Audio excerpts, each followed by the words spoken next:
শিক্ষার্থীরা, আজকে তোমাদের সলিড স্টেটের তৃতীয় পর্বে একক কোষের বিভিন্ন একক কোষের প্যাকিং দক্ষতা নির্ণয় করা শেখাবো। বিভিন্ন প্রকার একক কোষের প্যাকিং দক্ষতা নির্ণয়। প্যাকিং দক্ষতার ইংরেজি প্রতিশব্দ হলো প্যাকিং ফ্র্যাকশন। একক কোষকে আমরা তিনটে ভাগে ভাগ করতে পারি। একটা হচ্ছে সিম্পল কিউবিক, 2 নম্বর পৃষ্ঠতলীয় একক কোষ বা ফেস সেন্টার্ড কিউবিক ল্যাটিস, এবং 3 নম্বরে বডি সেন্টার্ড কিউবিক ল্যাটিস বা বিসিসি। এর বাংলা প্রতিশব্দ দেহকেন্দ্রিক একক কোষ। প্রথমত সিম্পল ক্লাসের প্যাকিং ফ্র্যাকশন নির্ণয় করতে হবে। প্যাকিং ফ্র্যাকশন নির্ণয় করতে গেলে আমাদের প্রথমে আর ও এ এর সম্পর্ক নির্ণয় করতে হবে।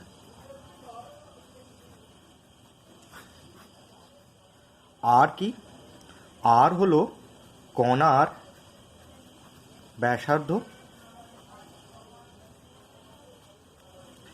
এ হলো কিনারার দৈর্ঘ্য।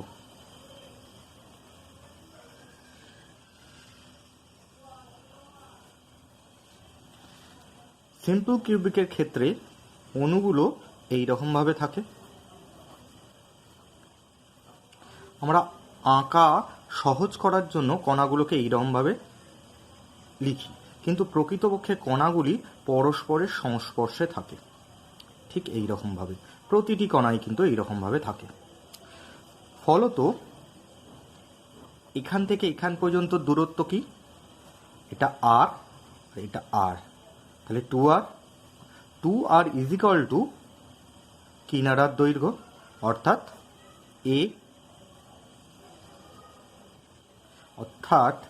r is equal to a/2। অনুরূপভাবে এফসিসি ল্যাটিসের ক্ষেত্রে কণাগুলি এইরকমভাবে থাকে।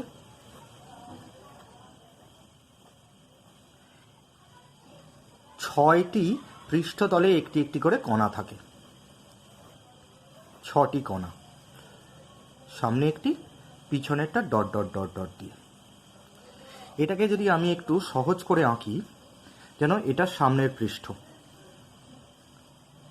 এখানে একটি কণা আছে, আর একটি কণা এর লাগোয়া, এই কণাটা এই রকম, আর বাকি কণাগুলো যেরকম এখানে ছিল সেগুলো আছে। ফলত এই বিন্দু থেকে এই বিন্দুর দূরত্ব আর আর আর ও আর, তাহলে হলো 4r। আমরা জানি এই দৈর্ঘ্যটা এ, এই দৈর্ঘ্যটা এ, তাহলে এখান থেকে এখান পর্যন্ত দৈর্ঘ্য, যেহেতু এটা সমকোণী ত্রিভুজ, এখান থেকে এখান পর্যন্ত দৈর্ঘ্য হলো ফেস ডায়াগোনাল,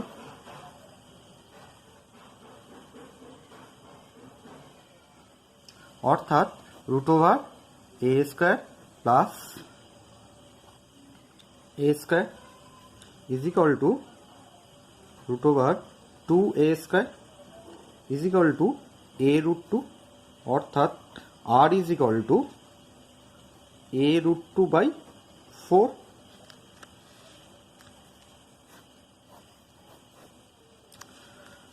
অনুরূপভাবে বিসিসি ল্যাটিসের কণাগুলি থাকে এই রকমভাবে, আর একটি মধ্যবর্তী স্থানে।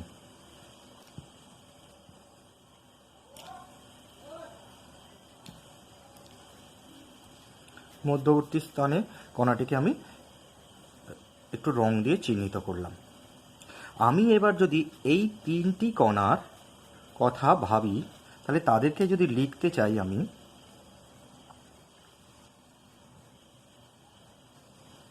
এই কণা, এই কণা ও এই কণা, টোটাল দৈর্ঘ্য এখান থেকে এখান পর্যন্ত আর আর আর ও আর, সরি, আর আর আর আর, তাহলে টোটাল হচ্ছে 4r। এখান থেকে এখান পর্যন্ত দৈর্ঘ্যটা বডি ডায়াগোনাল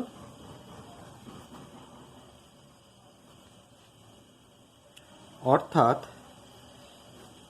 এই দৈর্ঘ্য এ, এই দৈর্ঘ্য এ, হ্যাঁ,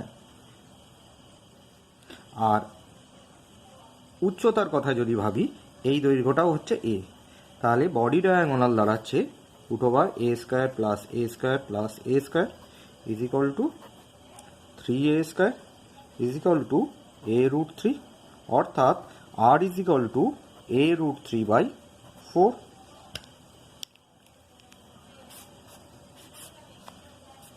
মার্ক করলাম, এটাকেও মার্ক করলাম, আর এটাকেও মার্ক করলাম। এই তিনটে সমীকরণের সাহায্যে আমরা এবার প্যাকিং ফ্র্যাকশন নির্ণয় করব। প্যাকিং ফ্র্যাকশন মানে কি? প্যাকিং ফ্র্যাকশন হলো একক কোষে কতটুকু অংশে কণাগুলি প্যাকড অবস্থায় রয়েছে। অর্থাৎ আমরা যদি প্যাকিং ফ্র্যাকশনের সংজ্ঞা লিখি,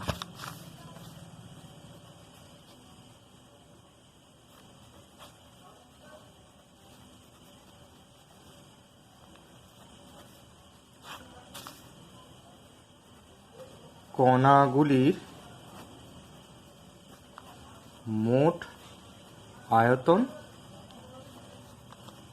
বাই একক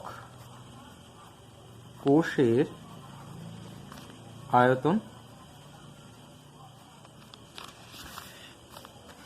SC lattice, FCC lattice, BCC lattice. SC ল্যাটিসের ক্ষেত্রে কণার সংখ্যা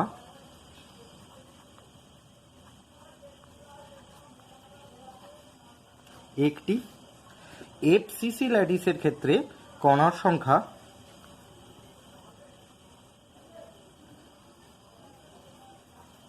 চারটি, বিসিসি ল্যাটিসের ক্ষেত্রে কণার সংখ্যা দুটি। অতএব প্যাকিং দক্ষতা ইজ ইকুয়াল টু 1 ইন্টু, আমরা জানি কণার আয়তন 4/3 πr³ বাই একক কোষের আয়তন, একক কোষের আয়তন সেটা হচ্ছে a³। এটাকে যদি 100 দিয়ে গুণ করি তাহলে আমরা পার্সেন্টেজের রেজাল্ট পাবো। এবার আমরা এই আর এর মানটাকে পূর্বের মান থেকে পরিবর্তন করব। কীরকমভাবে? আমরা জানি এসসি ল্যাটিসের ক্ষেত্রে r is equal to a/2, FCC ল্যাটিসের ক্ষেত্রে r is equal to a√2/4, আর বিসিসি ল্যাটিসের ক্ষেত্রে r is equal two a√3/4। এই মানগুলো এবার আমরা পুট করব। Into 4/3 pi a/2 whole cube, a³ into 100। এই a³ এবং a³ কেটে যাবে, টোটাল রেজাল্টটা দাঁড়াবে তোমরা ক্যালকুলেশন করলে 52.4%। অনুরূপভাবে এফসিসি ল্যাটিসের ক্ষেত্রে প্যাকিং দক্ষতা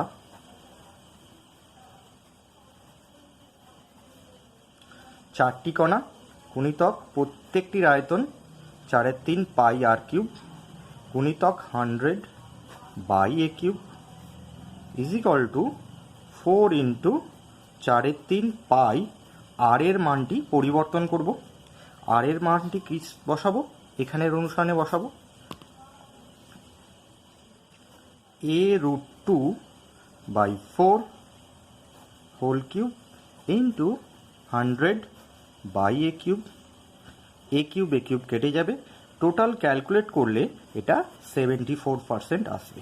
তোমরা দেখে নিতে পারো ক্যালকুলেটারে। আবার বিসিসি ল্যাটিসের ক্ষেত্রে প্যাকিং দক্ষতা নির্ণয় করতে চাইলে আমরা জানি বিসিসি ল্যাটিসে কণার সংখ্যা দুটি, প্রত্যেকটি কণার আয়তন 4/3 πr³ ইন্টু 100 এবং একক কোষের আয়তন a কিউব। এক্ষেত্রে আর এর মানটি আবার আমরা এই আর এর মান এখানে বসাবো, 2 ইন্টু 4/3 পাই আর কিউবের জায়গায় আমরা বসাবো a√3/4 whole cube into 100 by a cube. A cube কেটে যাবে, টোটাল রেজাল্টটা এখানে দাঁড়াবে ক্যালকুলেট করলে 68%। এখান থেকে আমরা প্রত্যেকটি একক কোষে ফাঁকা স্থান নির্ণয় করতেও পারি। ফাঁকা স্থান কি 100 থেকে বাদ দিলেই দাঁড়াবে, এটা তোমরা বাড়িতে নিজেরা নির্ণয় করে নেবে। অনুরূপভাবে এফসিসি ল্যাটিসের ক্ষেত্রে ভয়েড প্লেস, ফাঁকা স্থান,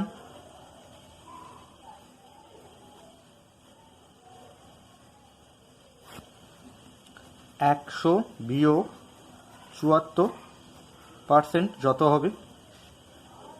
বিসিসি ল্যাটিসের ক্ষেত্রে ফাঁকা স্থান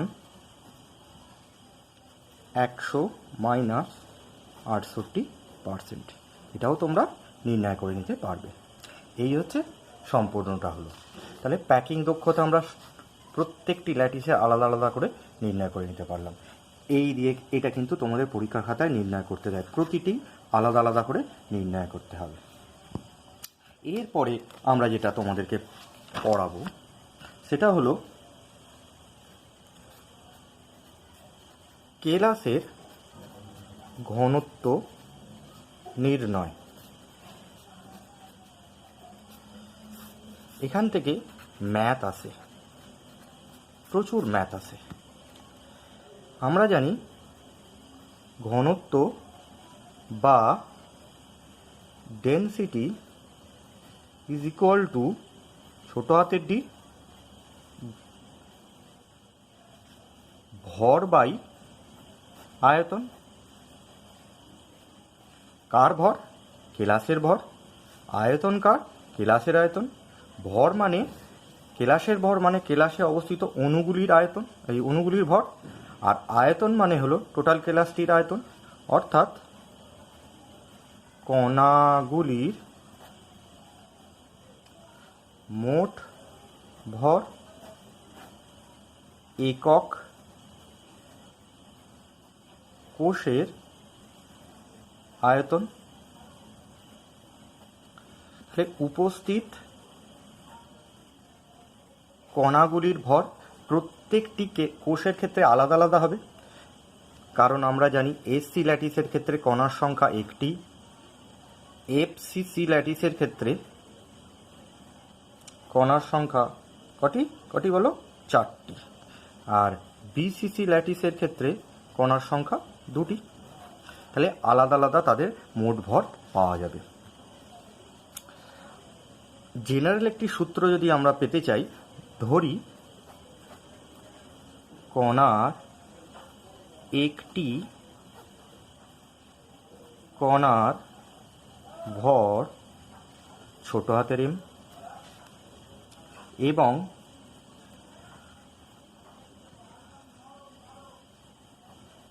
কিনারার দৈর্ঘ্য এ এবং উপস্থিত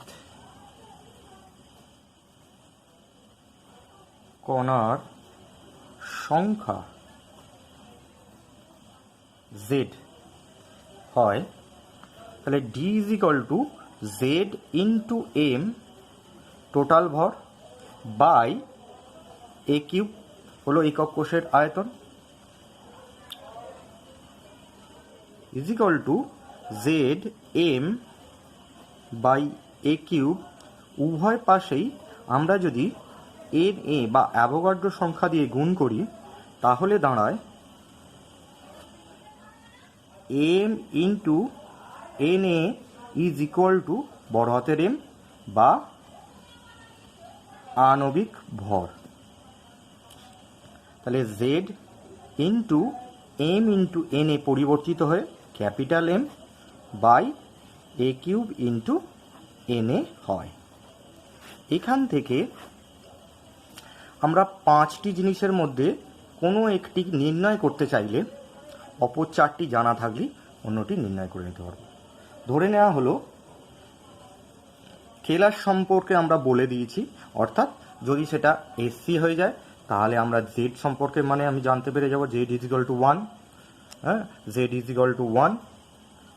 যদি এফসিসি হয় Z is equal two 4, BCC হয় জেড ইজ ইকুয়াল টু 2। সেখান থেকে আমরা জেড এর মান পেয়ে যাব। এম এর মান নির্ণয় করা খুব সোজা। আবার যদি এই 4টি বলে দেওয়া থাকে তাহলে জেড এর মান নির্ণয় করে আমরা কেলাসটি কী প্রকৃতির তাও নির্ণয় করতে পেরে যাব। এই ধরনের অঙ্ক খুব সহজে এখান থেকে করা সম্ভব। এছাড়াও আগের ক্লাসে আমরা এসসি,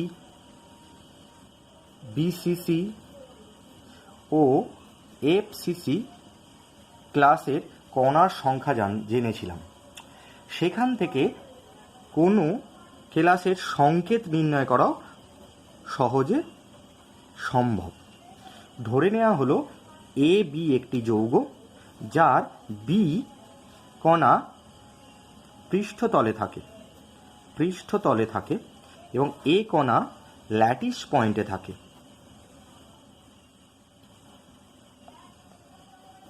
এবং কেলাসটি যদি এফসিসি হয় তাহলে সংকেত কি হবে?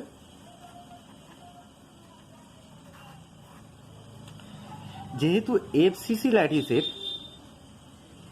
পৃষ্ঠতলে বা ফেসে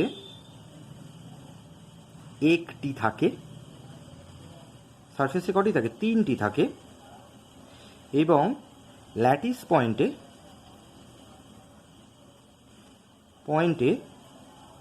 একটি পরমাণু থাকে, তাহলে তার সংকেত হবে AB3। এই রকমভাবে অঙ্ক কিন্তু আসতে পারে।